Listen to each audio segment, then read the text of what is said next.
Student, first read the problem carefully. The self-inductance of primary and secondary winding of a single-phase 50 Hz transformer is 800 mH and that of the secondary is 600 mH. The mutual inductance between the two winding is 480 mH. The secondary winding is short-circuited and primary is connected 50 Hz AC supply. The current flowing in both winding is less than the rated current. The resistance of both winding are neglected. In this connection, what is the effective inductance seen by the source? Now, as the secondary is short circuit, the secondary voltage V2 is 0. Okay. Now, from the concept of coupled circuit, we can write the V2 equals to L2, that is secondary winding self inductance, L2 di2 by dt plus M mutual inductance into di1 by dt. Okay, so voltage in secondary is 0, so 0 equal to j omega L2 I2 plus j omega M I1. Okay, now that should be written as j omega L2 I2 equal to minus j omega M I1. So j omega cancel out. That means I2 here nothing but minus M I1 by I2. So here, minus M I1 by L2. So here M, the mutual inductance value, that is 480, and L2 value 600 into I1. That is the value of I2. So this value, I2 value, is nothing but minus 4 by 5 I1. Similarly, V1 should be written as L1 di1 by dt plus M di2 by dt. Okay, so V1 is j omega L1 I1 plus j omega M I2. Okay, now j omega into L1 I1 plus M I2. Okay, now j omega L1 value is the 800 I1 plus M mutual inductance 480 I2. Now I2 is written as minus 4 by 5 I1. So j omega I1 common into 800 minus 384. Okay, so j omega I1 into 416. This 416 value is nothing but the effective inductance seen from the source. So value of effective inductance is nothing but 416 millihenry. Okay.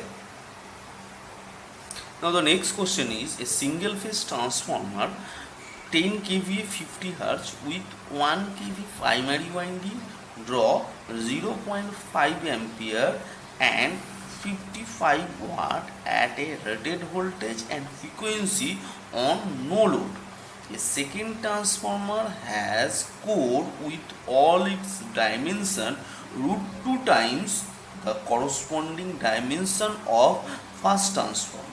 The core material and the lamination thickness are same in both transformer. The primary winding of the both transformer have same number of turns. If the rated voltage of 2 kV at 50 Hz is applied to the primary of second transformer, then no load power loss and no load current of second transformer. What should be the value of no load current and no load power loss in second transformer? We know that the no load core loss PC is nothing but V1 dash into IC. IC is the core component current. So IC is V1 dash by PC by V1 dash.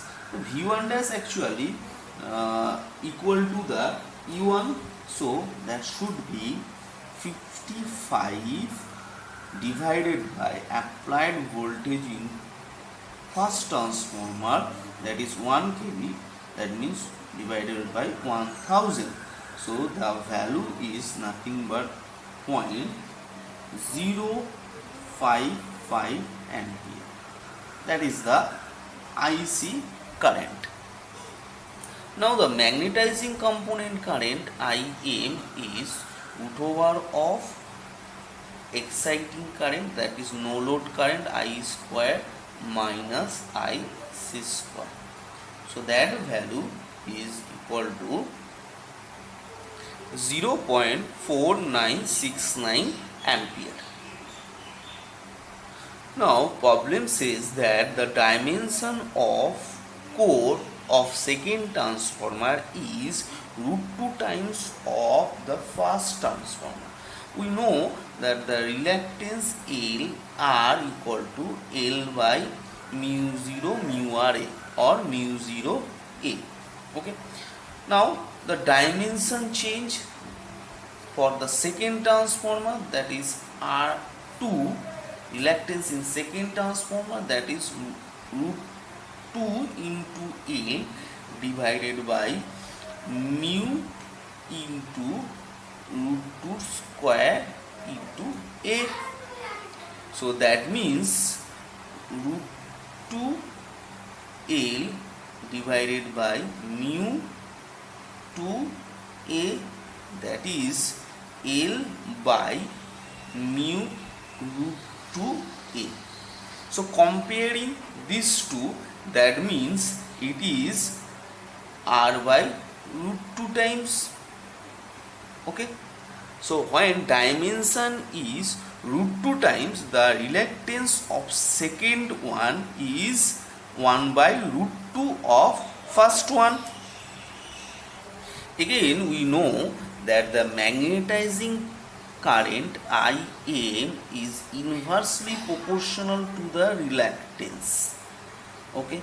If the reluctance is decreased, that means magnetizing current is increased. In second case, that the reluctance is decreased 1 by root 2 times of the second one. So the magnetizing current must be increased root 2 times of first one. So magnetizing current at now root 2 times of first one, that is 0.4969. So magnetizing current in second transformer is 0.702 ampere. Okay. Now the hysteresis loss and eddy current loss written as P equal to, this is one, the eddy current loss P equal to KE F square Bm to the power square, and hysteresis loss PH equal to KH F Vm to the power x. Here x is the Steinmetz constant. Okay. Now the value of Ke and Kh, actually the proportionality constant, this value depends upon the volume of the core material and the quality of the core material, as well as it is depend upon the unit we are used. So Kh and Ke actually proportional to the volume. Okay, so that the new core loss should be root 2 q, as it is depend upon the volume, and dimension increase root 2 times, so that should be root 2 into q, and first transformer core loss is the 55 watt, so root 2 into q into 55, that should be 155.6 watt. So from this we can simply again calculate the second transformer core component current. Okay, that is second transformer core component current, that is 155.6 divided by its applied voltage in the primary, that is 2 kV, is 2000. So the value is nothing but 0.077 ampere. Okay, now the exciting current or no load component current in second transformer is nothing but second transformer magnetizing component current and second transformer core component current square root. So this value, exciting current or no load component current, is Im square plus Ic square, that is 0.7 ampere. The no load power loss is 155.6 watt and no load current is 0.7 ampere. Okay, so this is the last question. The single phase 50 Hz iron core transformer in a circuit, both the vertical and cross sectional area 20 centimeter square and both the horizontal and cross section area 10 centimeter square. If the two winding were wound instead on opposite arm, the mutual inductance will be double, remain constant, half, or become 1/4. We know that from the concept of coupled circuit, E equals to minus N d phi by dt, that should be equal to minus L di by dt. From this equation we can write N d phi equal to L into dy, so N phi equal to L into I. So value of L equal to N phi by I, that is N BA by I. Again the mutual inductance is root over L1 by L2. So as the core is at now wound in horizontal axis, that value is 10 centimeter square. So the cross section area, that is just half of the vertical arm. So the inductance should be depend upon the cross sectional area, linearly proportional to the cross sectional area. As the cross sectional area is half, so that the inductance should be half. So that is the answer. Thank you.